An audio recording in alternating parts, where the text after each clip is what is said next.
Hello, Assalamu alaikum everyone. This is Mohammed Mosam, I'm the founder of Research Nexus. Let's start the meeting. Bismillahirrahmanirrahim. Rabbi Shaibu Saddi व सिल्ली अमरी वहलुल उक़दम मिन लिसानी यफ़क़हू क़ौली। तो इससे पहले आज का session start करने से पहले हम कुछ बातें कर लेते हैं और ये डिस्कस कर लेते हैं कि लास्ट टाइम जो हमने कल डिस्कस किया था उसमें हमने क्या क्या चीज़ें पढ़ी थी। पहले उसको एक मरतबा रिव्यू कर लेते हैं और उसके बाद फिर हम आज सेशन की तरफ बढ़ेंगे। सबसे पहले ये अनाउंसमेंट कर देना चाहता हूँ कि हमने जो है पहले फ्राइडे सोचा था इसकी डेडलाइन रजिस्ट्रेशन की, लेकिन अब क्योंकि हमें एडवांस भी परफॉर्म करना है, सो हमने ये सोचा है कि इसकी डेडलाइन को हम थोड़ा सा करीब ले आकर वेंसडे करते हैं। तो अब वेंसडे 3 to 6 PM आपकी डेडलाइन होगी रजिस्ट्रेशन की। एंड उसके बाद फिर जो है हम वेंसडे 9 PM पे अपना पहला सेशन कंडक्ट कर लेंगे, यानी कि ये दो दो demo classes, demo 1 and demo 2। और जो हमारे बाकायदा क्लासेस का आगाज़ होगा वो हमारे वेंसडे से 9 PM से स्टार्ट हो जाएगा। ठीक है, तो आप तमाम लोगों से गुजारिश है कि जो भी लोग इस सेशन के हिस्सा बनना चाहते हैं वो इन इन वक्तों के अंदर रजिस्टर कर लें। कुछ लोगों का सवाल थे कि जैसे कि आप हमारे एग्जाम चल रहे हैं, रिकॉर्डिंग का इशू होगा, मेंटरशिप का इशू होगा, तो हम ये कहेंगे आपको कि इतना मसला नहीं होता, दिन के 1 घंटे ही होते हैं। आप सिर्फ क्योंकि रिसर्च जैसा मैंने आपको बताया कि बहुत ईजी है, बस इसको बहुत आसानी के साथ अगर आप समझ लें, जस्ट लाइक मैथमेटिक्स, जिस तरह मैथमेटिक्स के स्टेप्स होते हैं उनको फॉलो करते हुए कोई भी चीज़ सीख सकते हैं, कोई भी मैथ प्रॉब्लम सॉल्व कर सकते हैं। इसी तरीके से आप रिसर्च को भी मैथमेटिक्स की तरह उसके स्टेप्स को सीख के आराम से कोई भी रिसर्च परफॉर्म कर सकते हैं। ठीक है, तो एग्जाम हो या फिर मॉड्यूलर एग्जाम हो रहा हो, प्रॉक्स एग्जाम हो रहे हो, या फिर आपके ऊपर पढ़ाई का बर्डन हो, आपके वार्ड वार्ड के मॉड्यूल हो रहे हो, तब भी कोई फर्क नहीं पड़ता, आप आराम से रिसर्च को टैकल कर सकते हैं। बस डिसिप्लिन और कंसिस्टेंसी चाहिए, that's it। बस यही रिक्वायर्ड है। चलें, तो उससे पहले स्टार्ट करने से पहले हम जल्दी से एक मतलब हम क्विक रिव्यू कर लेते हैं कि इससे पहले हमने अ, कल जो हमारी क्लासेस हुई थी उसके अंदर हमने क्या क्या पढ़ा था। हमने उस वक्त रिसर्च नेक्सस के बारे में आपको बताया था कि हमारा बैकग्राउंड क्या है, और जल्दी से फिर हमने इसकी बात की थी कि रिसर्च क्यों ज़रूरी है और आपको क्यों जल्द से जल्द रिसर्च स्टार्ट कर देनी चाहिए। हमने यूएस एमएलई की वजह से बात की थी। एक हमने बहुत डिटेल में जनरल रिसर्च इंजन के हवाले डिफरेंस के हवाले से पढ़ा था। अच्छा, peer review non peer review journals हमने पबमेड के हवाले से पढ़ा। मेटलाइन रह गया था, मेटलाइन को मैं इंशाल्लाह कोई फोरम कम्युनिटी कवर कर दूँ। इतनी बड़ी चीज़ नहीं, आराम से हो जाएगा। हमने बस ये समझ रहे थे कि पबमेड में और बाकी लाइब्रेरीज में फ़र्क क्या होता है। फिर हमने ये बहुत डिटेल में बेसिक्स ऑफ सर्चिंग सीखी थी। आई होप कि आप लोगों को ये समझ भी आया होगा। मुझे कमेंट्स भी बहुत अच्छे मिले थे इसके। तो इसको आप प्लीज़ एक मरतबा फिर से प्रैक्टिस करिएगा, क्योंकि पूरी रिसर्च के जो दारोमदार है वो इन बेसिक्स ऑफ सर्चिंग पर। जितनी अच्छा आप सर्चिंग कर सकते हैं उतने अच्छा आर्टिकल ढूंढेंगे, और जितने अच्छे आर्टिकल ढूंढेंगे उतनी अच्छी पब्लिकेशन होगी। ओके। अच्छा, उसके बाद हमने देखा था, हमने लिंक्डइन के हवाले से बात की थी, हमने क्यूनेक्स के हवाले से बात की थी। तो जो हमारी फर्स्ट वीडियो है वहाँ पर जाके लाजमी आप भी चेक कर लिएगा कि लिंक्डइन की ई बुक के हवाले से हमने क्या बात की थी, और क्यूनेक्स, व्हाट इज क्यूनेक्स, क्यूनेक्स क्या है। मैं यहाँ पर रिवाइज कर देता हूँ। तो लिंक्डइन है, लिंक्डइन के हवाले से, ई बुक के हवाले से हमने बताया था कि ये ई बुक उन लोगों को दिया जाएगा जो कमेंट्स कर देंगे, यानी कि हमें कोई फीडबैक देंगे। जिन जिन लोगों ने फीडबैक की थी उनको ऑलरेडी जो है ई बुक जो है वो सेंड कर चुके हैं। ठीक है, और अभी आप में से कोई नो लोग न्यू हैं कि वो चाह रहे हैं उनको भी ई बुक मिले, तो टेंशन नहीं लें। आज हम ज़ाहिर कमेंट ऑन नहीं करेंगे, लेकिन अगर उनको ई बुक दरकार है, उनकी ज़रूरत है, तो वो सेशन में आ जाए, हम सब तमाम लोगों को ई बुक फ्री में दे देंगे, कोई मसला नहीं है। लिंक्डइन, अच्छा, अब कोई जो लोग न्यू होंगे वो कंफ्यूज होंगे कि ई बुक का क्या मतलब है, तो थोड़ी देर के अंदर मैं भी बताता हूँ आपको कि ई बुक का क्या रोल है और उसमें क्या हो सकता है। ठीक है, तो क्यूनेक्स के हवाले से हमने कल बताया था कि क्यूनेक्स हमारी एक एप्लीकेशन है जो एक मेडिकल क्यू बैंक है, और ये क्यू बैंक जो है उन तमाम लोगों को फ्री 3 to 4 मंथ की फ्री सब्सक्रिप्शन मिल जाएगी जो जो हमारे रिसर्च के रजिस्ट्रेशन में शामिल होंगे। ठीक है, और ये आपकी मॉडल एग्जाम्स के अंदर आपको बहुत ज़्यादा हेल्प करेगा एमबीबीएस के एमसीक्यू सॉल्व करने में। और इसका पूरा एक ट्यूटोरियल जो है वो हमारे फर्स्ट वीडियो के अंदर मौजूद है, वहाँ से जाके आप इसे ले सकते हैं। ठीक है, तो आ, ठीक है, ये फीडबैक के बातें थी। क्यूनेक्ट के बारे से बात कर ली। सब्सक्रिप्शन चार्जेस हमने वैसे बहुत कम रखा हुआ है, आपको इसमें डिस्काउंट भी दिया हुआ है। सिर्फ 5000 है, तो आई गेस 5000 बेयर करना स्टूडेंट्स के लिए इतना मुश्किल नहीं होता, क्योंकि 12 days to 14 days तक हम साथ रहेंगे, उसमें स्टैटिस्टिक्स भी सीखेंगे और बहुत कुछ सीखेंगे जो आप नहीं सोच सकते। यानी कि आप जब उसमें शामिल होंगे तो आपको समझ में आएगा कि आप कहाँ से कहाँ तक पहुँच गए। ठीक है, मुझे ये बात भी, इस बात का भी अंदाजा है कि आप में से बहुत से लोगों के एग्जाम्स हैं, और एग्जाम से सारी चीज़ों को कवर करना मुश्किल होता है। चलिए जल्दी से अब टॉपिक की तरफ बढ़ते हैं, ये सारी बातें तो हो गई। बस फाइनल वन एक बार तो बस यूट्यूब देख लेते हैं अपना, और यूट्यूब के बाद फिर हम टॉपिक अपना बाकायदा स्टार्ट करेंगे। ओके, यूट्यूब पे आप जाएंगे तो ये हमारी फर्स्ट डे की वीडियो है जो कि ऑलरेडी अपलोडेड है। 679 व्यूज ऑलरेडी ऑलरेडी आ चुके हैं। आ, उम्मीद है कि स्टूडेंट को ये पसंद भी आएगा। और लिंक्डइन के हवाले से जो मैं बातें कर रहा था उनके बारे में बता देता हूँ कि जो लोग अभी कंफ्यूज हैं इस वीडियो के अंदर कि लिंक्डइन क्या चीज़ है। तो लिंक्डइन के हवाले से हमने एक दो वेबिनार्स अपने रिकॉर्ड करवाए हुए हैं ऑलरेडी कि लिंक्डइन किस तरह मेडिकल स्टूडेंट्स लिंक्डइन को यूज़ कर सकते हैं और अपनी प्रोफाइल को ऑप्टिमाइज कर सकते हैं। तो ये मेरा अपना ज़ाती एक्सपीरियंस 3-4 साल का है जब से मैंने लिंक्डइन इस्तेमाल करना शुरू किया। और किस तरह से कनेक्शन बनाए, किस तरह से इंटरनेशनल डॉक्टर से कनेक्शन बनाए, रिसर्च में किस तरह इन होता था। तो LinkedIn is the best source of getting in touch with the international community. ठीक है, बहुत अच्छा जरिया है। सो पूरी उस ई बुक के अंदर डिटेल में गाइड है और इन वीडियोस के अंदर डिटेल में गाइड है। आप इनको देख लेंगे, आप अपनी प्रोफाइल बना लेंगे। इसके अलावा मैंने फर्स्ट वीडियो के अंदर ये भी डिस्कस किया था कि जो जर्नल्स की फीस होती है रिसर्च सबमिशन की वो लाखों रुपए में होती है, उसको भी फ्री किस तरह करना है वो भी हम आपको इस लिंक्डइन में भी थोड़ी बहुत गाइड है, लेकिन इस सेशन के अंदर आपको लाजमी बता देंगे। ठीक है, कैसे मेंटोरशिप लेना है, कैसे ग्रुप्स में ऐड होना है, कैसे रिसर्च के अंदर रिसर्च को आम करना है, ये सब चीज़ें यहाँ पर मौजूद हैं। तो बी विद अस। ठीक है, तो चलें स्टार्ट करते हैं। आज हमारा जो मोटो होगा, इससे पहले भी ग्रुप के अंदर जो है वो हमने भेजा था आपको कुछ कह सकते हैं कि टॉपिक्स के नाम भेजे थे। तो आज हम कोशिश करेंगे कि टाइप्स ऑफ रिसर्च सीख लें कि पहले आप जब रिसर्च के अंदर दाखिल हो रहे हैं तो आपको ये पता होना चाहिए कि रिसर्च की कौन कौन सी टाइप्स होती हैं। इसके अलावा रिसर्च की टाइप के साथ साथ आपको ये पता होना चाहिए कि रिसर्च पिरामिड क्या होता है और एविडेंस पिरामिड ऑफ एविडेंस असल में वो कहलाता है, वो क्या चीज़ होती है। और लेटर टू एडिटर के वाले से भी हम कुछ बातें डिस्कस करेंगे। ठीक है, तो कुछ स्लाइड्स को मैं यहाँ पर अभी छोड़ रहा हूँ क्योंकि ये सब चीज़ें डिस्कस हम ऑलरेडी कर चुके हैं। तो हम सीधा चलते हैं अपने रिसर्च स्टडी डिज़ाइन के ऊपर। तो रिसर्च स्टडी डिज़ाइन कौन कौन से होते हैं। तो हमारी जो फर्स्ट स्क्रीन आपको यहाँ पर दिख रही है ये चीज़ है। ठीक है, तो इसको अभी हम प्रॉपर्ली जो है डिटेल में डिस्कस करेंगे, लेकिन इससे पहले एक बार तो मैं पबमेड पे लेके जाना चाहूँगा आपको। पबमेड पे हम कुछ चीज़ें पहले समझ लेते हैं। अच्छा, पबमेड पे जाता हूँ। चले मैं कोई भी चीज़ यहाँ पर रैंडम कोशिश करता हूँ कि मैं यहाँ पर टाइप करूँ। सही, उसको इंटर कर लेते हैं।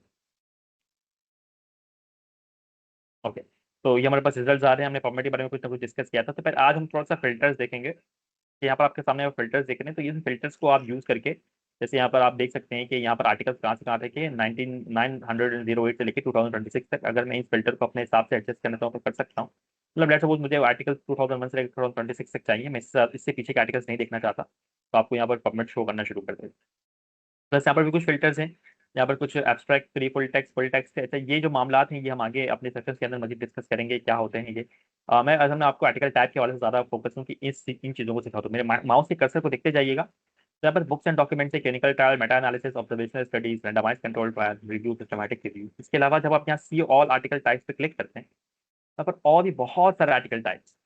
ठीक है, तो आपको ये देखना है तो आपको सिर्फ क्या करना होगा, फिर से रिपीट कर रहा हूँ कि सी ऑल आर्टिकल टाइप्स पे जाए। अब इन तमाम आर्टिकल्स को अभी मैं कोशिश करूंगा कि विद इन 20-25 मिनट समझा दूं कि इन सब का मतलब क्या होता है। हाँ, सबको हम कवर नहीं कर पाएंगे, लेकिन जो हमारी मतलब के आर्टिकल्स हैं उनको।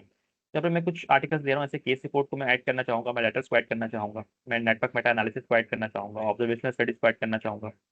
और इसके अलावा रैंडमाइज कंट्रोल हमारे पास ऑलरेडी है। एडिटोरियल्स को ऐड करना चाहूंगा मैं, रिव्यू को, स्कोपिंग रिव्यू को, सिस्टमैटिक रिव्यू, तो ये तो ऑलरेडी हमारे पास मौजूद है। कमेंट को ऐड करना चाहूंगा मैं। बस इतना काफ़ी है। बस जब इसको अप्लाई किया तो आप देख सकते हैं कि यहाँ पर हमारे पास वो तमाम आर्टिकल्स आ गए जिन जिनको मैंने अप्लाई किया था। तो मैं भी तमाम चीज़ों को एक के बाद दीजिए अभी हम डिस्कस करेंगे, आपको बताएंगे इनका मतलब क्या होता है। अच्छा, जैसे सपोज करें कि यहाँ पर बहुत सारे टेक्स्ट हैं, तो आप एक काम ये कर सकते हैं कि आप तमाम टेक्स्ट को हटा सकते हैं एक एक करके। हटाएंगे तो वो फिर से एक न्यू विंडो खुल जाएगी। और इसके अलावा एक और एक तरीका ये होता है कि आप ऊपर जाएं तो यहाँ पर फिल्टर्स अप्लाई का ऑप्शन आता है। ठीक है, अगर क्लियर ऑल पे आप क्लिक करेंगे तमाम के तमाम क्लियर हो जाएंगे।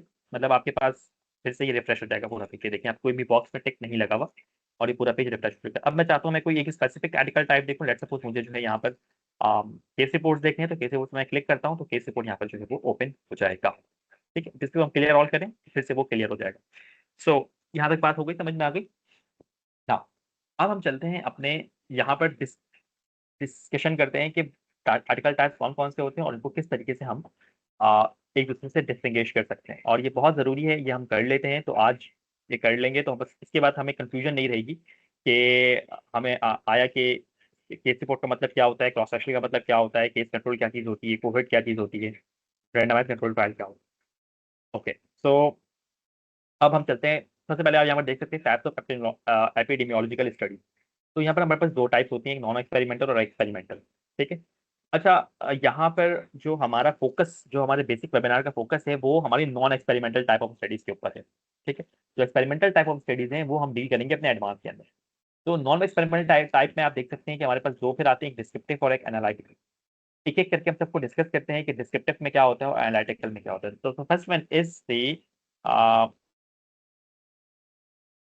हमारे पास है क्रॉस सेक्शनल स्टडी में इसको तो बताता हूँ। तो हम चलते हैं क्रॉस सेक्शनल के ऊपर जल्दी से।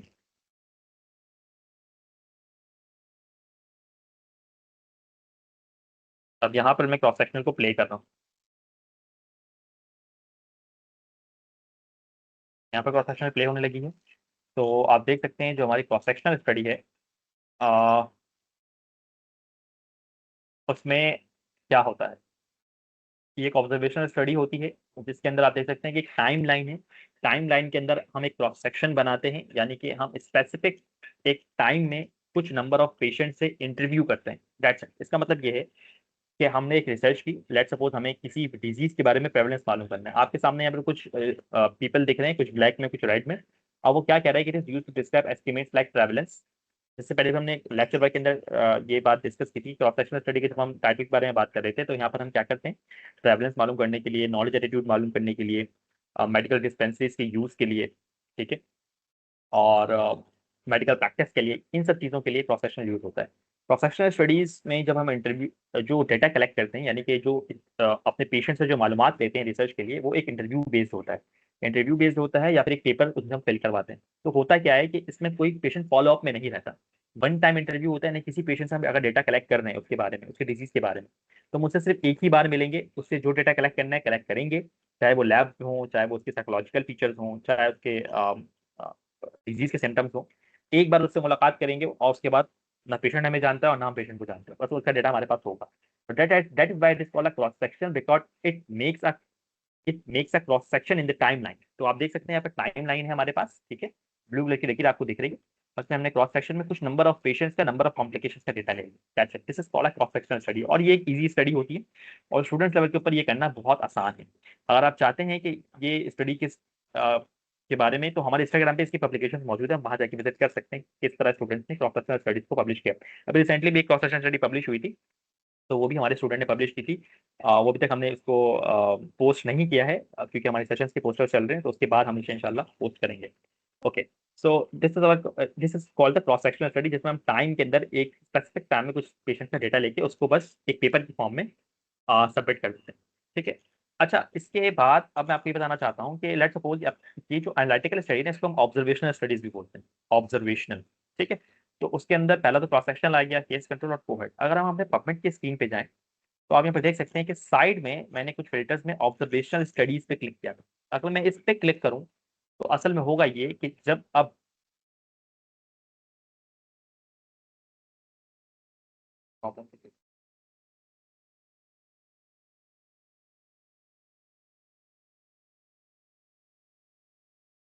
ओके, तो अब ऑब्जर्वेशन स्टडी पे क्लिक कर दिया मैंने।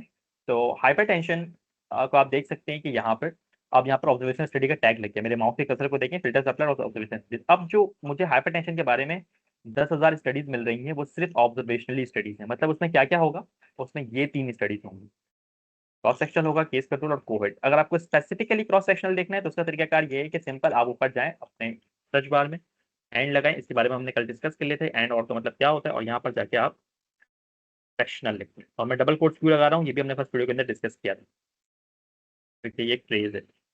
ओके, क्रॉस सेक्शनल मैंने लिख दिया। अब आप देखेंगे कि मेरे पास जितने भी आर्टिकल्स आ रहे हैं वो सारे क्रॉस सेक्शनल हैं, यानी कि देखिए, ये देखें, ये knowledge about disease, equities in hypertension. अब इनकी हेडिंग देख के भी समझ में आ जाता है कि क्रॉस सेक्शनल स्टडीज है। ये देखें क्रॉस सेक्शनल है, ठीक है, ये देखें क्रॉस सेक्शनल स्टडी, देखें cross sectional study, and this is the cross sectional study. ठीक है। सो इस तरीके से आप क्रॉस सेक्शनल स्टडी को जाके वहां पर सर्च कर सकते हैं। चलिए अब नेक्स्ट वन पे चलते हैं, जिसका नाम है हमारे पास क्रॉस सेक्शन हो गया। हम चलते हैं केस कंट्रोल पे। केस कंट्रोल का मतलब क्या होता है। केस कंट्रोल की स्टडी का मतलब ये होता है, अच्छा सबसे पहले केस कंट्रोल के बारे में आपको बता दूं कि केस कंट्रोल में हमने हमने वैसे पहले एक्सपीरियंस किया हुआ है। कैसे एक्सपीरियंस किया हुआ है, दरअसल हम जब अपने 9 मैट्रिक या एफएससी के हायर हायर स्कूल के अंदर थे, तो आपको पता होगा कि वहाँ पर हमें बुक्स के अंदर एक केस पढ़ाया जाता था मलेरिया के बारे में, कि मलेरिया पैरासाइट जो है वो किस तरह डिस्कवर हुआ था। तो उसमें इस वाली स्टडी का जिक्र किया गया है, केस कंट्रोल स्टडी का। तो इसमें होता ये है कि इसमें एक कंट्रोल ग्रुप बनाया जाता है, और कुछ पेशेंट्स जो कि किसी बीमारी का शिकार होते हैं, एक ग्रुप हम ले लेते हैं जिस ग्रुप को बीमारी होती है, जैसे ग्रुप 1 ले लिया तो डायबिटीज है, और ग्रुप 2 है जिसको डायबिटीज नहीं है। तब इन दोनों का इफेक्ट हम पढ़ेंगे स्मोकिंग के बारे में, कि अगर दोनों ग्रुप्स में से जो लोग स्मोकिंग कर रहे हैं और जो लोग स्मोकिंग नहीं कर रहे, उन उस चीज का उनके हेल्थ पे क्या फर्क पड़ता है। इसका मतलब ये है कि नॉर्मल लोग जो स्मोकिंग करते हैं और जो डायबिटिक लोग हैं जो स्मोकिंग करते हैं, उनका हेल्थ कैसे रहती है। और इन्हीं दोनों ग्रुप के अंदर आप देख सकते हैं, यस यस का मतलब होता है कि दोनों ग्रुप स्मोकिंग कर रहे हैं। अब अगर डायबिटिक और नॉन डायबिटिक दोनों स्मोकिंग कर रहे हैं तो इनके आउटकम्स क्या होंगे, यानी कि इनको स्मोकिंग की वजह से कॉम्प्लिकेशन होंगी या नहीं होंगी। फिर हम ये भी देखते हैं कि अगर डायबिटीज और नॉन डायबिटीज अगर स्मोकिंग नहीं कर रहे हैं तो उसके क्या क्या फवायद उनको होंगे। सही है, फिर उसको कंपैरिजन करते हैं। तो ये होता है केस कंट्रोल स्टडी, यानी कि इसके अंदर दो केसेस होते हैं जिसमें एक कंट्रोल ग्रुप होता है और एक्सपेरिमेंटल ग्रुप बनता है। डायबिटीज का एक्सपेरिमेंटल ग्रुप और ये दूसरा ग्रुप जो वो कंट्रोल ग्रुप है। अच्छा, जो केस कंट्रोल स्टडी होती है महंगी स्टडी होती है, ठीक है, और इसको कंडक्ट करना मुश्किल होता है, यानी कि स्टूडेंट लेवल के ऊपर इसको नहीं किया जा सकता। इसके लिए बहुत बड़ा मतलब कह सकते हैं सेटअप चाहिए। और आप पबमेड पे भी अभी हम जाके देखेंगे कि इसकी स्टडी पब्लिश ही बहुत कम होती है, क्योंकि एक महंगी स्टडी और गवर्नमेंट लेवल पे हो सकती है। इवन कि हॉस्पिटल और फार्मास के लिए भी इसको अफोर्ड करना मुश्किल है, क्योंकि जाहिर है कुछ पेशेंट को लेना, उनको रखना अपने पास, फिर उनके ऊपर पूरी स्टडी करना, तो उसमें बहुत टाइम टेकिंग प्रोसेस होता है। ठीक है, लेकिन आता ही ऑब्जर्वेशन स्टडीज के अंदर ही है। अच्छा, केस कंट्रोल स्टडी के साथ मैं आपको एक आरसीटी भी पढ़ा देता हूँ, ताकि इन दोनों में आपको डिफरेंस बता सकूँ। ये बल्कि चलिए, जब वो पढ़ेंगे तब हम डिफरेंस एक साथ बताएंगे आपको। ठीक है, तो केस कंट्रोल स्टडी ये हो गई। तो मैंने आपको जाके यहाँ पर, अगर हम जाके यहाँ पर फिर से क्रॉस सेक्शन की जगह अगर हम केस कंट्रोल स्टडी लिख दें, केस कंट्रोल स्टडी,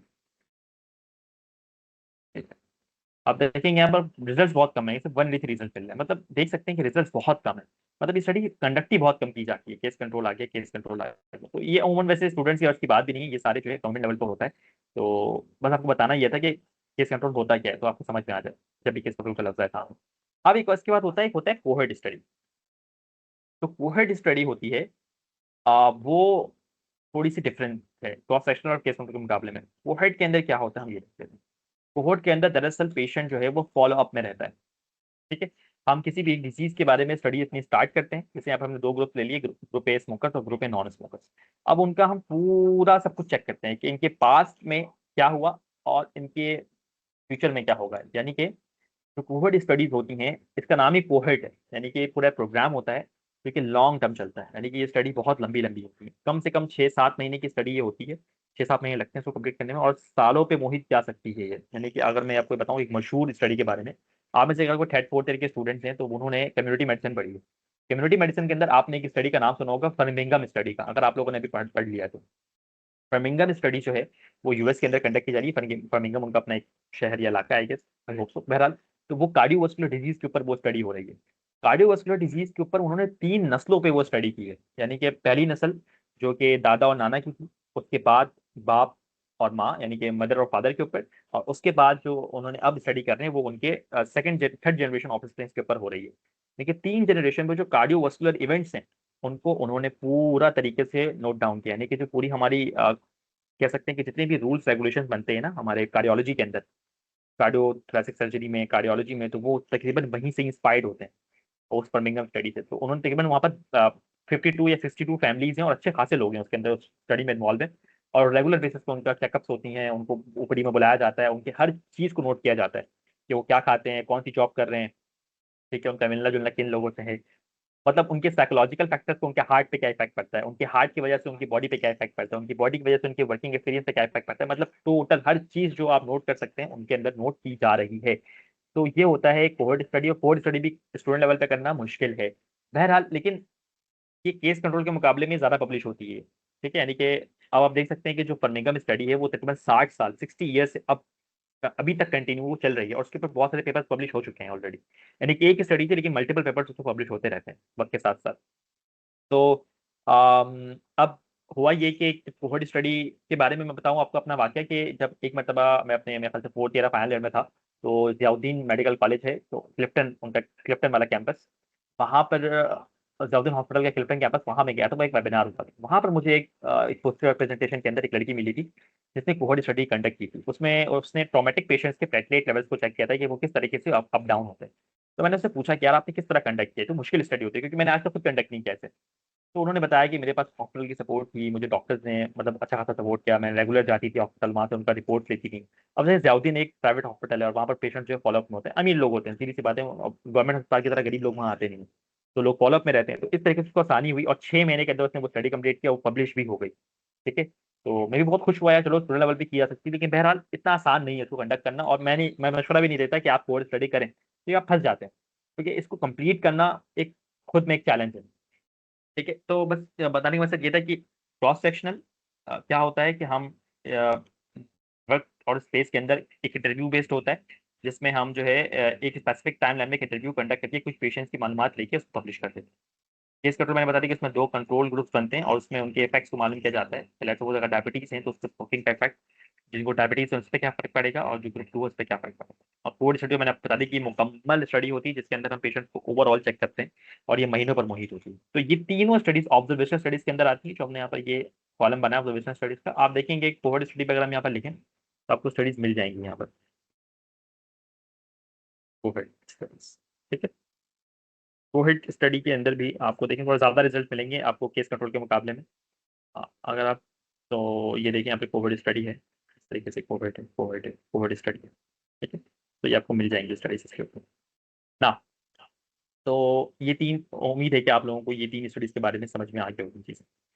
अब जो है हमारे जो नेक्स्ट स्टडी है वो केस रिपोर्ट और केस सीरीज, ये दो चीजें। और केस रिपोर्ट केस सीरीज के बारे में आपको यहाँ पर बताया गया है। ये वाली स्लाइड जो थी इसके अंदर डिस्क्रिप्टिव टाइप के अंदर केस रिपोर्ट और केस सीरीज आती है, जो कि नॉन एक्सपेरिमेंटल की दूसरी सब टाइप है। अब क्या हुआ, अब केस रिपोर्ट का मैं आपको बताता हूँ। केस पहले इसकी वीडियो देखते हैं और फिर चेकेंगे कि इसका मतलब क्या है। केस रिपोर्ट में किसी एक के पेशेंट की प्रेजेंटेशन लेते हैं। एक पेशेंट जो कि अनयूजुअल केस होता है उसको प्रेजेंट किया जाता है बाय अ फिजिशियन, यानी कि जो फिजिशियन जो ओपीडी कर रहा होता है उसको अगर कोई ऐसा यूनिक केस मिले जो कि हमारे मास्टर में कॉमन ना हो, तो उसको केस रिपोर्ट के तौर पर पब्लिश किया जाता है। मैं आपको एग्जांपल देता हूँ, बड़ी सिंपल सी ट्यूबरक्लोसिस हम लेते हैं, बहुत सिंपल सी एग्जांपल है। ट्यूबरक्लोसिस के पेशेंट जो होते हैं, जैसे उनको माइकोबैक्टीरियम ट्यूबरकुलाई जो बैक्टीरिया वो अटैक करता है, तो उसके अंदर जो सिम्टम्स आते हैं पेशेंट के अंदर, होता ये है कि उन सबको शुरू में तो नाइट स्वेट्स आना शुरू हो जाते हैं, तो शिवरिंग होती है, नाइट स्वेट्स आते हैं, उनके स्वेटम से जो है वो ब्लड निकलना शुरू होता है। ठीक है, और उसकी मजीद कॉम्प्लिकेशन में ये है कि वो गैस्ट्रिक अल्सर करवा देता है। इसके अलावा वो माइग्रेट करके आपको टीबी मेनिंजाइटिस करवा सकता है ब्रेन के अंदर, और इस तरह से आपकी जो स्पाइन है वहाँ पर पॉट्स डिजीज करवाता है। मतलब आप अगर आप फर्स्ट ईयर सेकंड ईयर के स्टूडेंट भी हैं तो आपको ये बातें पता होंगी, क्योंकि टीबी तो हम मेरे ख्याल से शुरू से ही पढ़ते हैं, पैथोलॉजी अगर आपने पढ़ी है तो ये कुछ चीज़ें हैं जो टीबी के बारे में नॉर्मल है। अब लेट सपोज आपके पास कोई पेशेंट आता है और वो कहता है कि, मतलब कहता नहीं है, मतलब फिजिशियन है, उसको उसने एक टीबी के पेशेंट को फॉलोअप में था वो, तो वो देखता है कि जो टीबी का पेशेंट था उसके अंदर अचानक से जो है लिवर सिरोसिस शुरू हो गई। अच्छा, लिवर सिरोसिस एक लफ्ज थोड़ा सा टेक्निकल लफ्ज है, जो कि मेरे ख्याल से फर्स्ट सेकंडरी के स्टूडेंट्स को नहीं समझ में आएगी। मैं उनको उनको समझाने के लिए बोल रहा हूँ, थर्ड फोर्थ वाले को तो समझ में आ जाएगी कि इसका मतलब क्या होता है। लिवर सिरोसिस का आप बस मतलब यूँ समझ लें कि जो लेट स्टेज लिवर डिजीज होती है, क्रोनिक लिवर डिजीज के अंदर, तो उस वक्त सिरोसिस होता है, और उसमें जो लिवर के सेल्स होते हैं वो खराब होना शुरू हो जाते हैं। ठीक है, आप बस ये समझ जाएं कि लिवर जो है वो खराब हो जाता है। लेट स्टेज लिवर डिजीज को हम लिवर सिरोसिस से देखते हैं। और लिवर का जो फंक्शन होता है वो डिसबैलेंस होता है। लिवर जो प्रोटीन बना रहा है, और लिवर जो टोटल वीनस सिस्टम के जरिए जो ब्लड के अंदर अपने केमिकल्स को रिलीज करता है, एंजाइम्स और हार्मोन्स को, तो वो नहीं कर पाता। ठीक है, और उसकी वजह से फिर जॉन्डिस वगैरह की कंडीशन पैदा होगी। बहरहाल बात कहीं से कहीं निकल गई। तो टीबी के अंदर लेट सपोज फिजिशियन ने चेक किया कि यार इसको तो लिवर सिरोसिस हो गई, हालांकि टीबी के अंदर ये कॉमन नहीं है। अब वो फिजिशियन क्या करेगा कि उसकी पूरी केस रिपोर्ट तैयार करेगा, तभी that's why it is called a case report, because it is reported on an unusual case. Detail report of N unusual case called a case report. उसके सिम्टम्स एंड साइंस, उसकी diagnosis, उसकी treatment, उसका follow up, पूरा सब कुछ लिख के वो क्या करता है, इसे पब्लिश कर देता है।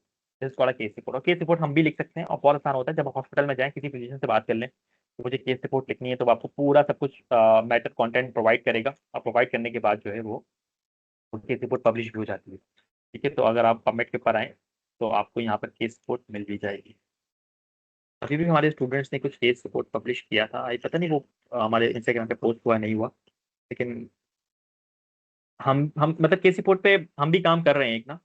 और इससे पहले भी कई कई मरतबा काम किया हुआ है, लेकिन अब क्योंकि टाइम नहीं मिल पाता तो नहीं कर पाते। बहरहाल लेकिन एज अ स्टूडेंट लेवल इसको करना आसान होता है, बस अपने फिजिशियन के पास जाके कर सकते हैं। हम अपने बेसिक सेशन के अंदर सिखाएंगे आपको किस तरह लिखा जाता है, टेंशन ना लें। तो ये केस रिपोर्ट है। ठीक है, तो आप देख सकते हैं कि यहाँ पर अच्छा, इसको यहाँ से हटा देते हैं, हमारे पास इसका फिल्टर मौजूद है अलग से। केस रिपोर्ट यहाँ पर क्लिक, इसको हटाएं यहाँ से स्टडी और केस रिपोर्ट के कॉलम पे टैप कर दें। तो अब हम आफ्टर अटैचमेंट के ऊपर आपको अच्छे खासे केस रिपोर्ट्स मिल जाएंगे। ठीक है, तो अब यहाँ पर देखें क्या लिखा हुआ है, paroxysmal हाइपरटेंशन, कॉज, ठीक है, retinopathy and malignant hypertension, retinopathy मिल रही है तो उसको कुछ अनयूजुअल मिला होगा। ठीक है, इसके अलावा मेटाबॉलिक मैलिग्नेंट हाइपरटेंशन आपने टीबी वाले में देखी, जो हमने कुछ सैंपल दी थी ट्यूबरक्लोसिस में, उसको लिख देता हूँ ताकि उसके बारे में मिल जाए। अब ये देखिए यहाँ पे क्या लिखा हुआ है, ट्यूबरक्लोसिस एंड सूडो एनोरिज्म्स। अब जो एनोरिज्म है, आई गेस ये थोड़ा सा आप लोगों के लिए एक न्यू टर्म होगा, जो कि स्टूडेंट फर्स्ट सेकंड ईयर के, थर्ड फोर्थ ईयर में तो एनोरिज्म पैथोलॉजी में पढ़ ही लेते हैं। एनोरिज्म का मतलब होता है कि balloon like dilatation of the blood vessels. Aneurysm ओमन एओर्टा के अंदर होता है, तो उसकी भी फिर 3 टाइप होती हैं, टाइप 1, टाइप 2, टाइप 3, और एनोरिज्म ए भी होता है। अच्छा, ये बात कहीं से कहीं निकल जाती है। बताने का मकसद ये है कि मैं आपको दिखा देता हूँ एनोरिज्म गूगल पे जल्दी से, ताकि आप समझ जाएं कि एनोरिज्म का मतलब क्या होता है, ताकि आप समझ सकें कि मैं बताना क्या चाह रहा था आपको। Aneurysm is a weakened bulging spot in an artery wall, balloon like dilatation of ये देखिए, ये वीडियो, ये वाला एक इमेज में आप खोल गया आपके सामने,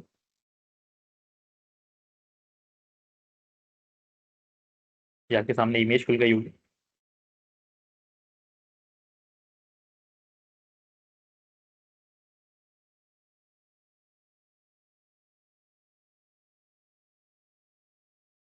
ठीक है, अगर आपको दिख रही है तो देख सकते हैं कि आर्टरी की वॉल है और आर्टरी की वॉल से एक बलून लाइक डायलिटेशन निकली है, तो इसको एन्यूरिज्म कहते हैं। सो इसका मतलब ये हुआ कि ट्यूबरक्लोसिस के अंदर ये कॉमन नहीं था, और अचानक से एक सर्जन को, सर्जन कह रहा हूँ, एक चेस्ट मेडिसिन के फिजियोलॉजिस्ट को, फिजिशियन को ये एक चीज़ मिली, जिसकी वजह से उसको लगा कि यार ये तो बड़ी अजीब सी चीज़ है। एन्यूरिज्म का ताल्लुक ट्यूबरक्लोसिस से नहीं है, इसकी अलग वजूहत होती हैं, लेकिन रिपोर्ट कर दिया। इस तरीके से पेरी एनल ट्यूबरक्लोसिस, ये वो गरीब बात थी, मैंने भी आज तक नहीं पढ़ा कि पेरी एनल ट्यूबरक्लोसिस क्या होती है। एब्डोमिनल ट्यूबरक्लोसिस तो मुझे पता है, कि आप लोग भी जानते होंगे कि ये जो है आपके जो एब्डोमिनल कैनाल है वहां पर जाके रप्चर कर देता है, इंटेस्टाइन परफोरेशन करता है। ठीक है, स्पाइनल ट्यूबरक्लोसिस हो गया, कंटीजियस है, मिलियरी ट्यूबरक्लोसिस होती है, एंकल ट्यूबरक्लोसिस होता है। देखिए बहुत यूनिक यूनिक केसेस आपको मिलेंगे, और केस रिपोर्ट पढ़ने में बड़ा मजा आता है। इस वक्त किसी को अगर आप खोल के पढ़ना चाहें तो पढ़ें, बहुत मजे के होते हैं केस रिपोर्ट ना, पता चलता है न्यू न्यू डिजीज के बारे में। तो एज ए स्टूडेंट है, अगर आपको आपको मतलब बहुत ज़्यादा इंटरेस्ट है किसी सब्जेक्ट के अंदर, तो आपकी केस रिपोर्ट्स पढ़ेंगे तो आपको बहुत मजा आएगा, क्योंकि उसमें सब कुछ बताया हुआ होता है कि अब दुनिया के अंदर इस डिजीज में क्या क्या डेवलपमेंट हो रही है। ठीक है, ओके, आई होप तो यहाँ तक बात समझ में आ रही होगी। अब हम चलते हैं केस सीरीज के ऊपर। केस सीरीज क्या होता है, जब आपको मल्टीपल नंबर ऑफ पेशेंट्स मिले एक केस के, यानी कि उन सब ने एक ही प्रेजेंटेशन दी हो और सारे के सारे यूनिक हो, तो उसको हम केस सीरीज बोलते हैं। देखिए यहाँ पर देखिए, बहुत सारे केस रिपोर्ट्स उनको जमा करके हम जो है केस सीरीज बनाते हैं, इसका नाम ही सीरीज है, यानी कि case series. Multiple types, multiple number of cases of a same disease will make a case series of multiple patients. यहाँ पर देख सकते हैं कि लिखा हुआ मल्टीपल पेशेंट्स, तो सिंपल है, उसमें कोई रॉकेट साइंस नहीं है, कि बस बहुत सारे केस रिपोर्ट्स आपको मिल जाए, उन सबको जमा कर दिया जाए तो उनको मिला के केस सीरीज कहते हैं। ठीक है, और ये भी एक फिजिशियन ही कर सकता है। अगर हम यहाँ पर ट्यूबरक्लोसिस पे केस सीरीज देखना चाहें तो आपको मिल जाएगा। तो ये देखें, केस सीरीज है, गैस्ट्रोड्यूोडेनल ट्यूबरक्लोसिस केस सीरीज है, मैनेजमेंट फोकस सिस्टमैटिक, आपको केस सीरीज मिल जाए। ठीक है, देखिए यहाँ पे केस सीरीज तरीके से, यहाँ पे केस सीरीज है, तो केस सीरीज मिल जाते हैं आपके इस तरीके से। तो आई होप यहाँ तक बात आप लोगों को समझ में आ गई होगी। तो ये हमने यहाँ तक डिस्कस कर लिया कि case report, case series, cross sectional case control क्या होता है। मैं समझ रहा हूँ आपको बात, ये क्योंकि ये एक थोड़ा सा थ्योरेटिकल वे में जा रहा हूँ और प्रैक्टिकल एप्लीकेशन से ज़्यादा नहीं है, लेकिन थ्योरी बहुत ज़रूरी है रिसर्च के लिए, क्योंकि कल को अभी रिसर्च अपने स्टार्ट करेंगे तो आप कंफ्यूज ना हो कि यार ये जो लफ्ज़ इस्तेमाल हो रहे हैं इनका मतलब होता क्या है और इनका कैसे करते हैं। और इसके अलावा भी जब आप रिसर्च सीख लेंगे तो कम से कम आपके पास एक ब्रॉड माइंडसेट हो, तो पता हो कि यार लेट्स सपोज मुझे क्रॉस सेक्शनल कर रहा हूँ, तो क्रॉस सेक्शनल के बाद मैं और क्या क्या कर सकता हूँ। क्रॉस सेक्शनल बेसिक है, क्रॉस सेक्शनल सीख लिया मतलब आपने फिर केस कंट्रोल भी सीख लिया, कोहेट भी सीख लिया। थोड़ा सा डिफरेंस होता है, लेकिन ये है कि आपके पास एक जनरलाइज आइडिया होगा। केस रिपोर्ट केसेस आपको हम सिखाएंगे, और ये हमारे एडवांस कोर्स का हिस्सा है, रैंडमाइज कंट्रोल ट्रायल। चलिए आप रैंडमाइज कंट्रोल ट्रायल की तरफ चलते हैं। अब इसकी रैंडमाइज कंट्रोल ट्रायल के अंदर जैसे हमने केस कंट्रोल में पढ़ा था, इसी तरीके से एक एक्सपेरिमेंटल ग्रुप और ट्रीटमेंट ग्रुप होता है। मैं यहीं पर डिफरेंस वादे कर देता हूँ, दोनों में डिफरेंस क्या है। जो केस कंट्रोल स्टडी होती है, मैं उस स्लाइड पे फिर चला जाता हूँ। केस कंट्रोल स्टडी के अंदर असल में हम डिजीज को चेक कर रहे होते हैं, कि डिजीज के जो सिम्टम्स और आउटकम्स हैं उसका क्या इफेक्ट पड़ रहा है किसी भी लेट्स सपोज स्मोकिंग की वजह से या फिर फास्ट फूड इंटेक की वजह से, यानी कि डिजीज का आपके रोजमर्रा जिंदगी के जो एक्सरसाइजेज हैं, उन एक्सरसाइजेज का डिजीज पे क्या इफेक्ट पड़ता है, इसका हम केस कंट्रोल में डिस्कस करते हैं। जबकि जो हमारा रैंडमाइज कंट्रोल ट्रायल है, इसके अंदर जो ट्रीटमेंट पैटर्न्स है उनको डिस्कस किया जाता है। यानी कि लेट्स सपोज अगर आपको डायबिटीज है, तो डायबिटीज को ट्रीट करने के लिए जो ड्रग्स दी जाती हैं, उन ड्रग्स के साइड इफेक्ट्स और उस उनके अफादियत, यानी कि उनके जो ट्रीटमेंट आउटकम्स हैं, उनको डिस्कस किया जाता है। अब इसमें भी इस तरह से एक्सपेरिमेंटल और ट्रीटमेंट ग्रुप बनता है। दोनों स्टडीज तकरीबन एक जैसी होती हैं, लेकिन उन दोनों का मतन अलग अलग है। डिफरेंस ये है कि इसके अंदर हम डिजीज केस कंट्रोल के अंदर हम डिजीज के आउटकम्स को बात करते हैं, और जबकि रैंडमाइज कंट्रोल ट्रायल है, इसके अंदर हम मेडिसिन जो कि डिजीज को ट्रीट करने के लिए इस्तेमाल होती है उस पर डिस्कस करते हैं। अब देखिए यहाँ पे दो ग्रुप्स हैं हमारे पास, कुछ लोग हैं, आपकी स्क्रीन के सामने आपको दिख रहे हैं। इन लोगों को रैंडमाइज कर दिया गया दो ग्रुप्स के अंदर, एक्सपेरिमेंटल ग्रुप में और ट्रीटमेंट ग्रुप में। देखिए एक्सपेरिमेंटल ग्रुप बन गया आपका, और इसके बाद आपका जो है कंट्रोल ग्रुप बन गया। ठीक है, अब इन दोनों को जो एक एक स्पेसिफिक किस्म की ड्रग दी जाएगी। एक्सपेरिमेंटल ग्रुप वो लोग हैं ये कि जिनको डिजीज है, और कंट्रोल ग्रुप वो ग्रुप है जिनको कोई डिजीज नहीं है। अब इन दोनों को हम क्या करेंगे, एक स्पेसिफिक किस्म की ड्रग देंगे, और दोनों ट्रीटमेंट ग्रुप को पता ही नहीं होगा कि कौन सी ड्रग दी जा रही है। ठीक है, ओके। उसके बाद उस ड्रग को चेक करेंगे कि जो ट्रीटमेंट ग्रुप था, यानी कि एक्सपेरिमेंटल ग्रुप था, उसको देने के बाद उनमें क्या इफेक्ट पड़ा, और जो कंट्रोल ग्रुप था उनको देने के बाद उनमें क्या इफेक्ट पड़ा। ठीक है, अब लेट सपोज हम पैनाडोल, जो कि पाकिस्तान की नेशनल मेडिसिन है, जो कि हर बीमारी का इलाज कर देती है, हर दर्द का इलाज पैनाडोल। तो पैनाडोल दरअसल पैरासीटामोल होता है, इसका एक और एक नाम एसिटोफेनामिन भी है। अगर आपने टॉक्सिकोलॉजी पढ़ी हो तो आपको पता होगा, एसिटोमेनाफिन या पैरासीटामोल कहते हैं इसे। अगर हमें इसकी ड्रग को पता करना है कि ये ड्रग जो है, दरअसल ये एक एनसेड की कैटेगरी के अंदर आता है, non inflammatory non steroidal anti inflammatory drug की कैटेगरी के अंदर। तो ये ड्रग जो है बहुत से काम करता है, एंटी इन्फ्लेमेटरी होता है, एंटी पैरेटिक यानी कि फीवर कम करने के काम आता है, और एंटी माइल्जिया यानी कि पेन कम करने के काम आता है। तो ये जो ड्रग है, अब इसको अगर लेट्स सपोज ये बिल्कुल न्यू आया मार्केट के अंदर, तो उसको हम किस तरह ट्रीट कर सकते हैं, तो हम यही करेंगे कि दो लोगों का ग्रुप बनाएंगे, और दो लोगों का ग्रुप बनाने के बाद, ठीक है, लेट्स सपोज ये दो ग्रुप्स हैं, हम मुझे चेक करना है कि पैरासीटामोल काम कर रहा है या नहीं कर रहा। तो यहाँ पर एक ग्रुप वो रखेंगे लेट्स सपोज जिनको फीवर है, और ये ग्रुप वो रखेंगे जिनको फीवर नहीं है। फिर हम क्या करेंगे, इन दोनों ग्रुप्स को दो कैटेगरीज के अंदर बांट देंगे, कंप्यूटर के अंदर इनकी रैंडमाइजेशन करेंगे। ठीक है, ये इनकी रैंडमाइजेशन स्टार्ट हो गई है, और उसके बाद जो है फिर इनको हम रैंडमली बांटेंगे दो। ठीक है, और रैंडमली इनको ड्रग्स देंगे। ठीक है, और ड्रग्स देने के बाद जो है हम, ठीक है, दो ग्रुप बन गए, इन सबको ड्रग्स दिया गया।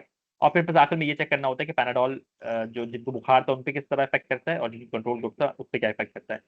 अच्छा, इसमें एक और एक बात है कि सिर्फ हम उसकी फायदे को चेक नहीं करते, बल्कि उनके आउटकम्स को भी चेक करते हैं, इस तरीके से कि उसके साइड इफेक्ट क्या है, क्योंकि हर ड्रग का अपना एक साइड इफेक्ट होता है। हर ड्रग का अपना एक साइड इफेक्ट होता है। ठीक है, तो अब पैनाडोल की जो टॉक्सिसिटी है, जो एसिटामिनोफेन है, वो तकरीबन 60 टैबलेट्स, जहाँ तक मुझे याद है टॉक्सिकोलॉजी में मैंने पढ़ा था, और प्रैक्टिस में भी ये है कि 60 टैबलेट्स जाएंगे तो वो जो है टॉक्सिसिटी करवा देते हैं एसिटामिनोफेन से। कि एस्पिरिन के 30 टैबलेट्स हैं, अगर एस्पिरिन आपने 30 टैबलेट्स खा लिए, फिर वो टॉक्सिसिटी करा देगा। इसके अलावा और भी ड्रग्स होते हैं, जैसे एक ऑर्गेनोफॉस्फेट पॉइजनिंग होती है, उसकी भी एक स्पेसिफिक पॉइजनिंग। बहरहाल ये जितने भी ड्रग्स हम इस्तेमाल करते हैं, इन सबके अपने साइड इफेक्ट होते हैं, तो उसको भी देखने के लिए हम जो है ये स्टडी कंडक्ट करते हैं। ठीक है, इस तरह केस कंट्रोल के अंदर क्या करते हैं, डिजीज के आउटकम्स, और आरसीटीज के अंदर क्या करते हैं, मेडिसिन के आउटकम्स को डिस्कस किया जाता है। और आप अगर पबमेड पे आएंगे तो आपको यहाँ पर पूरा कॉलम मिल जाएगा, रेंडमाइज कंट्रोल ट्रायल। ठीक है, तो हम यहाँ पर जो आके क्लिक करेंगे तो अच्छी खासी स्टडीज मिल जाएंगी आपको। जैसे इसको पहले हम सही कर लें, रेंडमाइज कंट्रोल ट्रायल बहुत ज़्यादा पब्लिश होती है, और ये फार्मा वाले पब्लिश बहुत ज़्यादा करते हैं। अच्छा, ये भी हम कर सकते हैं, लेकिन अगर आपके पास फार्मा से आपके थोड़े से रिलेशन हो, आप किसी फार्मास्यूटिकल वालों से रब्ता कर लें, तो उस पर आप आरसीटी के स्टडी में शामिल हो सकते हैं। तो यहाँ पर आप देख सकते हैं कि मैंने यहाँ पर आरसीटी को क्लिक कर दिया, और ट्यूबरक्लोसिस पे हम आरसीटीज देखेंगे कि कितनी आरसीटीज अब तक पब्लिश हुई हैं। तो रेंडमाइज कंट्रोल ट्रायल पे हमारे पास 2000 कुछ नंबर ऑफ आरसीटीज मौजूद हैं। तो ट्यूबरक्लोसिस की मैनेजमेंट के लिए कौन कौन सी ड्रग्स इस्तेमाल हुई हैं, अमूमन इसमें ड्रग्स को ही हम फोकस करते हैं। ठीक है, अच्छा याद रखिएगा कि रेंडमाइज कंट्रोल ट्रायल में जरूरी नहीं कि सिर्फ ड्रग हो, बल्कि हर वो मेथड जो भी किसी किसी भी डिजीज को ट्रीट करने के लिए इस्तेमाल हो, वो आरसीटी में हो सकता है। जैसे लिथोट्रिप्सी, लिथोट्रिप्सी एक आपको पता होगा कि जब किडनी स्टोन होता है या फिर यूरिनरी स्टोन होता है, तो उसको ट्रीट करने के लिए हम कुछ शॉक वेव का इस्तेमाल करते हैं, उसको हम लिथोट्रिप्सी कहते हैं। ठीक है, तो मेडिसिन तो नहीं है, लेकिन ये है कि शॉक वेव के जरिए हम ट्रीट कर रहे हैं। इसके अलावा कुछ साइकोलॉजिकल डिसऑर्डर होते हैं, जैसे सीबीटी होता है, cognitive behavioural therapy, behavioural therapy. तो कॉग्निटिव बिहेवियरल थेरेपी जो है उसकी स्पीच थेरेपी होती है। ठीक है, तो उसके लिए तो हम कोई मेडिसिन इस्तेमाल नहीं करते, लेकिन वो हो रहा होता है। तो सीबीटी यूज होता है हमारी जो साइकेट्रिक कंडीशन होती हैं उनको ट्रीट करने, जैसे डिप्रेशन एंजाइटी वगैरह के लिए हम सीबीटी इस्तेमाल करते हैं, ये साइकेट्रिक के अंदर इस्तेमाल करते हैं। ठीक है, तो हर वो चीज जो कि किसी बीमारी को ट्रीट करने के लिए इस्तेमाल हो, चाहे मेडिसिन हो चाहे ना हो, तो वो आरसीटी के अंदर डिस्कस हो सकता है। चलो, the next one is systematic review. Systematic review क्या होता है, अब इसको समझ जाएं, क्योंकि एडवांस के अंदर हम ये डिस्कस करेंगे डिटेल के अंदर। अभी मैं आपको शॉर्टली बता देता हूँ। सिस्टमैटिक रिव्यू में क्या करते हैं, जो पहले मेरी बात सुन लें, जो ऑलरेडी पब्लिश पेपर है, अब तक हमें जितने भी पेपर्स पढ़े हैं ना, उन सबको हमें पब्लिश खुद करना पड़ेगा। यानी कि शुरू से काम स्टार्ट करेंगे और एंड तक हम पेपर लिख के पब्लिश करेंगे। लेकिन सिस्टमैटिक रिव्यू में क्या होता है, ये जो ऑलरेडी पब्लिश पेपर होते हैं, जैसे यहाँ पर देख सकते हैं पेपर्स की यहाँ पर डिजाइन बना हुआ है, जो ऑलरेडी पब्लिश पेपर होते हैं उन सबको जमा करके एक पेपर बनाया जाता है, जो आप अपनी स्क्रीन के ऊपर देख रहे हैं। इन सबको हमने समराइज किया और एक पेपर बनाया। और उसी सिस्टमैटिक रिव्यू को ऊपर अगर हम स्टैटिस्टिक्स रन कर दें तो मेटा एनालिसिस बन जाती है। फिर से बता रहा हूँ, ठीक है, ये जो ऑलरेडी पब्लिश पेपर्स होते हैं, अगर उनको हम एक जैसे पेपर्स, ये जरूरी है कि जैसे सपोज करें कि हमारे पास ट्यूबरक्लोसिस के लिए बहुत सारे आरसीटीज, उन आरसीटीज को हमने क्या किया, एक जैसी जो आरसीटीज पब्लिश हुई थी उन सबको जमा किया, उन सबकी एक समरी क्रिएट की। ठीक है, तो वो सिस्टमैटिक रिव्यू कहलाई। सिस्टमैटिक रिव्यू रिव्यू करके हमने एक समरी जनरेट की।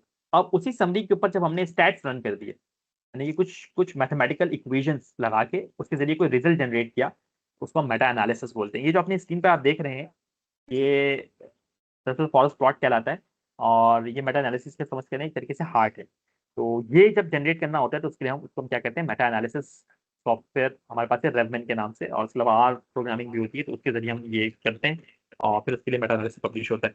तो मैं आपको पबमेड पे ले जाता हूँ।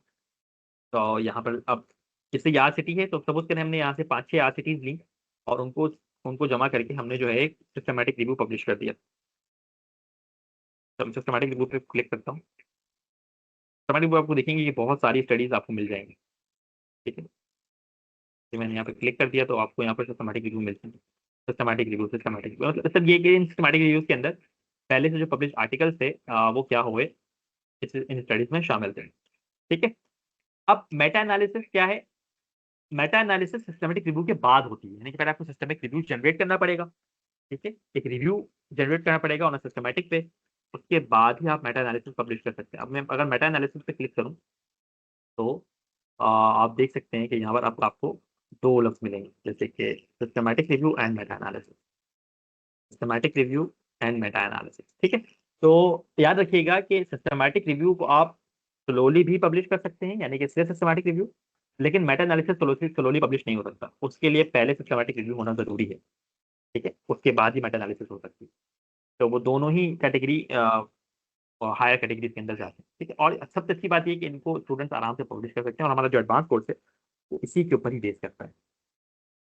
फिर कुछ नैरेटिव रिव्यूज भी होते हैं, जैसे यहाँ पर आपके पास ये जो रिव्यू, सिर्फ रिव्यू लिखा हुआ है, आप मेरे माउस के कर्सर को देखें, अगर इस पर क्लिक करेंगे तो एक नैरेटिव रिव्यू भी होता है। इसको भी हम बाद में डिस्कस करेंगे कि नैरेटिव रिव्यू का मतलब क्या होता है। ये भी सिस्टमैटिक रिव्यू की तरह होता है, लेकिन बस ये सिस्टमिक नहीं होता, ये रैंडम रिव्यूज जनरेट होते हैं। इसमें भी हम बहुत सारे आर्टिकल्स को जमा करके एक आर्टिकल पब्लिश करते हैं। ठीक है, ओके, सो अब हम चलते हैं अपने पॉपुलेशन पिरामिड के ऊपर। इसे हम पिरामिड ऑफ एविडेंस भी बोलते हैं, यानी कि नीचे आप देख रहे हैं कि एक्सपर्ट ओपिनियन वगैरह मौजूद है, केस सीरीज, केस रिपोर्ट्स हैं, केस कंट्रोल स्टडीज हैं, कोहोर्ट स्टडीज हैं, randomised control systematic review, Meta analysis वगैरह मौजूद है। ठीक है, तो जैसे जैसे आप पिरामिड के ऊपर जाते जाते हैं, वैसे वैसे जो लेवल ऑफ एविडेंस है वो बहुत ज़्यादा स्ट्रॉन्ग होता जाता है। अब इसमें मैंने आपको बताया कि हम कोहोर्ट, केस कंट्रोल वगैरह पब्लिश नहीं कर सकते क्योंकि मुश्किल है, रेंडमाइज्ड कंट्रोल भी हमारे सबसे बाहर है। लेकिन अच्छी बात यह है कि सिस्टमैटिक रिव्यू, मेटा एनालिसिस हम पब्लिश कर सकते हैं। ठीक है, और ये सबसे टॉप पे आता है पिरामिड के, इसकी वेटेज बहुत ज़्यादा होती है। ठीक है, तो लेवल ऑफ एविडेंस बहुत अच्छा है इसका। अच्छा, के जो क्रॉस सेक्शनल है वो यहाँ पर आती है, केस कंट्रोल और केस सीरीज के बीच में, यहाँ पर बनी भी नहीं है लेकिन यहीं पर। सही है, सो ये प्रोपोर्शनल पैरामीटर इसे हमेशा याद रखिएगा कि किस स्टडी की कितनी ज़्यादा वैल्यू होती है। ठीक है, ओके, तो आई होप तो कि आप लोगों को यहाँ तक बात समझ में आ गई होगी। अगर आपको कोई चीज़ समझ में नहीं आई तो प्लीज़ ये वीडियो अपलोड कर दी जाएगी यूट्यूब के ऊपर, तो इसको आप फिर से देख के समझ लीजिएगा। अब आज मुझे एल टी भी डिस्कस करना है, तो मैं कोशिश करूंगा कि जल्द से जल्द एल टी को निपटा दें। लिंक्डइन के हवाले से मैंने आपको इस वीडियो के शुरू में बता दिया कि लिंक्डइन किस तरीके से आप हासिल कर सकते हैं। लिंक्डइन के बहुत सारे फायदे हैं, आपसे इंटरनेशनल कम्युनिटी के अंदर नेटवर्क बना सकते हैं, आप डिफरेंट किस्म के रिसर्चेस कर सकते हैं और बहुत कुछ कर सकते हैं। और सब कुछ मैंने जो मैंने अचीव किया अपनी जिंदगी के अंदर की, मैंने उसमें लिंक्डइन का बहुत बड़ा किरदार है। लिंक्डइन ऐसा है कि जैसे अगर आप में से कोई जानता हो डॉक्टर आदिल हैदर को, doctor Adil Haider he is the CEO, sorry, he was the ex dean of Khan medical university hospital. उनको भी मैंने ऐड कर लिया था अपने पास एक मैसेज करके, क्योंकि मेरी आईडी बहुत अच्छी बनी हुई थी। तो बहुत बड़ी बात थी, मेरी बहुत बड़ी अचीवमेंट थी कि आदिल हैदर जैसा बंदा मुझे मतलब अपने साथ ऐड कर देता है। आजकल वो जो है यूएस के अंदर एक हेड ऑफ डिपार्टमेंट है किसी एआई टेक्नोलॉजी, एआई इन मेडिसिन। और मैं सही से नहीं जानता हूँ कि एक पॉडकास्ट भी मैंने डाउनलोड करके रखा, मैंने देखा नहीं अब तक, वो मैं देखने वाला था। लेकिन ही सच अ नाइस पर्सन, मतलब बताने का मतलब मेरा ये था कि लिंक्डइन के जरिए आप दुनिया के किसी भी शख्स के पास चले जाएं, वो आपको ऐड कर लेगा और आपसे बात भी कर लेगा। हालांकि अगर आप रियल लाइफ में जाके उनसे बात करें तो आपको मुंह भी ना लगाए, यानी कि वो एचओडी लेवल के लोग होते हैं और बहुत बड़े बड़े पोस्ट पर बैठे हुए होते हैं। लेकिन फिर भी लिंक्डइन की ऐसी ताकत है कि आप उसको जब आप खुद यूज करेंगे तब आपको समझ में आएगी, मतलब इतना मजा आता है लिंक्डइन यूज करने में। करियर ग्रोथ के लिए लिंक्डइन बेस्ट चॉइस है। तो इसलिए मैं कहता हूँ कि लिंक्डइन ई बुक जो मैंने आप लोगों को दी है उसको पढ़ें और यूट्यूब चैनल पर जाएं, उन वीडियोस को भी देखें, थोड़ा टाइम निकालें। और फ्री है, सबको बंद दिया हुआ है। अगर हम यही पेड कर देते तो फिर आप लोग लाजमी देखते, लेकिन क्योंकि फ्री है तो लोगों को फ्री की मतलब फिर उसकी वो हैसियत नहीं होती। प्लीज वो जाके देखें, ठीक है। ये आपको फिर से हम दिखा देता हूँ कि ये हमारे जनरल के 2 वीडियो रिकॉर्डेड हैं। बता रहा हूँ आपको यूट्यूब पे कोई वीडियो नहीं मिलेगी इसकी, क्योंकि किसी ने भी आज तक मेडिकल स्टूडेंट्स के लिए या मेडिकल प्रोफेशनल्स के लिए कोई वीडियो रिकॉर्ड कराई ही नहीं इस तरह से। ये फर्स्ट स्टडी रिसर्च की तरफ से ही हमने पहली मरतबा ये इनिशिएटिव लिया था। दुनिया भर में कोई वीडियो मौजूद नहीं है। तो बस ये वाहिद वीडियो आपको मिलेगी, बाकी लंदन की बहुत सारी वीडियोस मिल जाएंगी आपको, लेकिन वो जो मेडिकल प्रोफेशनल्स के ऊपर मुकम्मल बेस्ड हो वो नहीं मिलेगी। तो प्लीज़ जाके इससे बहुत फायदा होगा आप लोगों को। ओके। तो इसके बाद जल्दी से मैं आप लोगों को कुछ चीज़ें दिखा दूँ। अब यहाँ पे कुछ स्टडीज मैंने जमा कर रखी थी, मैं सबसे जल्दी जल्दी खोल लेता हूँ।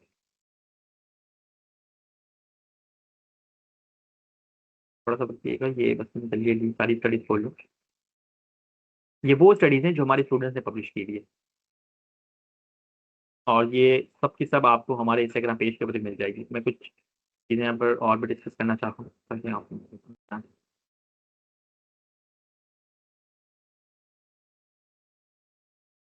मैं लेटर टू एडिटर्स को आज मुझे डिटेल में डिस्कस करना था, टाइम की कमी है। तो मैं उतना ही डिस्कस करूंगा कि जितना मतलब आप लोगों के लिए काफी हो। तो लेटर टू एडिटर्स होते क्या है, आप अगर पब्मेड पे जाएं तो सबसे पहले हम पब्मेड भी देख लेते हैं, फिर हर चीज़ हम वहाँ discuss करते हैं। ये देखिए यहाँ पर लेटर का कॉलम है, एडिटोरियल का कॉलम है और कमेंट का कॉलम है। सबको क्लियर कर देता हूँ।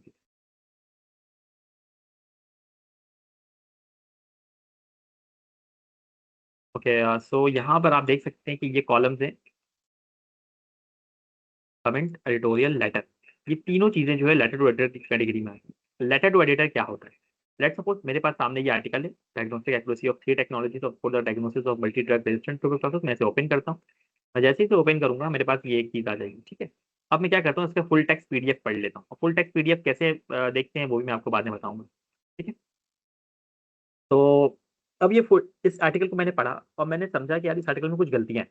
अब उन गलतियों के ऊपर जो क्रिटिकल एनालिसिस होती है, यानी कि क्रिटिक लिखा जाता है, सीधी सी बात है कि इसमें कुछ गलतियां निकाल के ऑथर को बताया जाता है कि आपने इस आर्टिकल के अंदर ये गलतियां कर दी। तो बस वो गलतियों को, उन गलतियों को मेंशन करना is letter to editor. Simple अल्फाज में समझते हैं कि हम एडिटर को लिखते हैं कि इन इन इन जो आर्टिकल है इसके ऑथर ने क्या क्या गलतियां की हैं। एक ही लेटर टू एडिटर। आप समझ लोगे क्या, हम कैसे बताएंगे किसी ऑथर को कि आपने क्या गलतियां की हैं, कैसे हो सकता है? बहुत ईजी है। ये सारा तरीकेकार कैसे होता है, कब होता है, ये सब आपको हम डिस्कस करेंगे, टेंशन लेने की जरूरत नहीं। ये देखिए हमारे स्टूडेंट्स अपने, ये मामा नहीं हमारी फाउंडर हैं, ये आज मीटिंग में नहीं है। तो ये इंशाल्लाह जब बेसिक वेबिनार होगा तो आपको स्टैट्स वगैरह की क्लासेस भी लेंगी और आपको तनासुर से भी सिखाएंगे। तो ये देखें, ये इन्होंने लिखा हुआ है एक लेटर टू एडिटर के ऊपर, पब्लिश हो चुका है इस तरीके से यहाँ पर। नहीं खोलना, छोड़ें। ये वाला एक लेटर टू एडिटर हमारे पास है, ये सैयद हसन अली हैं, हमारे सीईओ हैं। इन्होंने एक स्टूडेंट से बंदे के लिखा था। ये लेटर टू एडिटर लिखा हुआ है, एक बोर्ड स्टडी के ऊपर लिखी गई है। इस तरीके से यहाँ पर भी आप देख सकते हैं कि लेटर टू एडिटर लिखा हुआ है, और ये भी देख सकते हैं कि लेटर टू एडिटर लिखा हुआ है। अब आप मुझे कुछ सवाल करेंगे कि यार ये लेटर टू एडिटर जो है पबमेड पे है या नहीं, तो भाई सारे के सारे पबमेड पे लिस्टेड है, ये पबमेड इंडेक्स जर्नल के ऊपर है। तो मैं देखें जैसे ये वाला है, मैं कॉपी करके पबमेड पे जाके लिखूँ तो ये पबमेड पे मुझे मिल जाएगा। ये बात भी मैं डिस्कस करनी थी उस दिन भी आपसे, तो आज डिस्कस कर लेता हूँ। ये देखें ये आ गया पबमेड के ऊपर, सही है।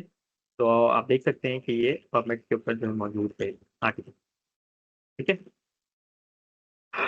ये वाला हसन अली लिखा हुआ है यहाँ पर, सईद और हसन अली। तो ये जितने भी आर्टिकल्स पब्लिश हुए हुए हैं वो सारे के सारे जो पॉकेट पे लिस्टेड है।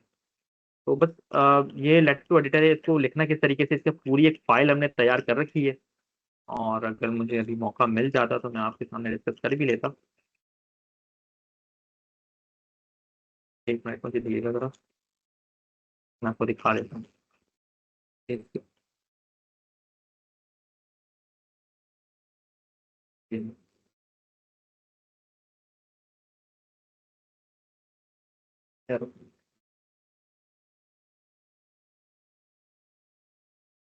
Steps of to write a letter to editor, ये क्योंकि हमने खुद ही एक फाइल बनाई हुई है, प्रॉपर्ली खुद से लिखा है हमने।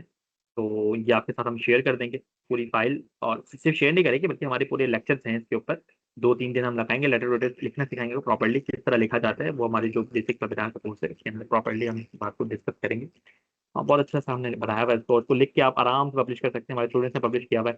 तो आप भी ये कर सकते हैं, बहुत ईजी होता है। लेटर वेटर लिखना 2-3 दिन की बात होती है, अगर आप फर्स्ट टाइम लिखते तो एक हफ्ता लगेगा ज़्यादा से ज़्यादा।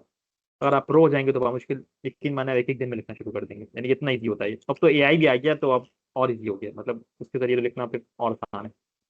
ठीक है, बस इंग्लिश राइटिंग अच्छी होनी चाहिए, स्टेप पता होने चाहिए, कैसे कहाँ क्या कमेंट करना है, किस जगह हमें पॉइंट आउट करना है, तो बस ये हो जाता है। ठीक है, तो यहाँ तक आई होप सो कि आप लोगों को बातें समझ में आ गई हैं।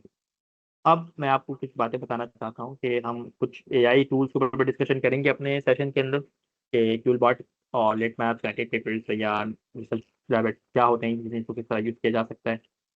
और लेटर के बारे में हमने थोड़ी बहुत बातें कर ली, सर्चिंग हमने बात कर ली थी पिछले टाइम। अब हम कुछ और, हाँ, अब आपको बताना चाह रहा था कि रिसर्च टेक्सेस के वाले से, वैसे मैंने फर्स्ट वीडियो के अंदर सब कुछ बता दिया था कि ग्रुपिंग किस तरह होनी है, और बाकी चीज़ों को एक हम किस तरह लेके चलेंगे। तो पहले तो ये 17 अप्रैल था, लेकिन अब हमें इसे थोड़ा क्लोज कर दिया है और 15 अप्रैल की तरफ ले गए हैं, यानी कि 6 PM पे डेडलाइन है रजिस्ट्रेशन की, वेंसडे को। प्लीज़ वेंसडे से पहले पहले आपको जो करना है कर लें, क्योंकि उसके बाद फिर 9 बजे तक रजिस्ट्रेशन क्लोज हो गई तो फिर हम नहीं ले पाएंगे आपको अंदर। ऑफिशियल वेबिनार कंटिन्यू होगा 15 अप्रैल, वेंसडे 9 PM से। उस दिन से फिर जो भी हमने आज तक पढ़ा है इसके बाद से आगे हम कंटिन्यू करेंगे, और वो बहुत डिटेल में डिस्कशन होगी। इससे पहले भी आपको बता चुका हूँ कि हमारा जो स्केजुअल होता है बहुत टाइट होता है। शेड्यूल ऑफ टीचिंग आ जाएगा, meeting schedule, schedule of teaching, ये रहा।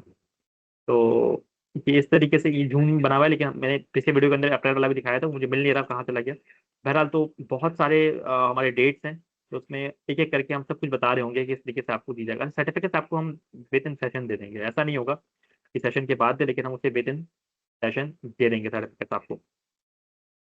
ठीक है, तो बस जल्द से जल्द आप जो भी आप में से आना चाहता है वो इसको इन हो जाए, हमारे दोनों डेमो क्लासेस को अटेंड करें। क्यूनेक्स के बारे में आपको हमने बता दिया है, एंड होप सो कि आप सारे आएंगे। मेंटोरशिप के बारे में भी आपको फर्स्ट वीडियो के अंदर डिटेल में गाइड कर दी गई, ग्रुपिंग हम शुरू कर देंगे जल्द से जल्द। तो thank you so much for listening us. अल्लाह हाफिज़, जल्दी ही ये वीडियो आपको यूट्यूब पे मिल जाएगी।